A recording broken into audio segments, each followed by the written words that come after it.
ঢাকা না, ঢাকা না,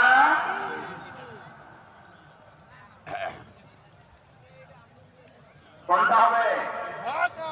দিল্লি না ঢাকা? দিল্লি না ঢাকা? আমাদের বাংলাদেশে এমন কোন সরকার আর প্রতিষ্ঠিত হতে দেওয়া হবে না যেই সরকারের কোন সিদ্ধান্ত দিল্লি থেকে হবে। আমাদের দেশের সিদ্ধান্তে বাংলাদেশের মানুষেরই হবে।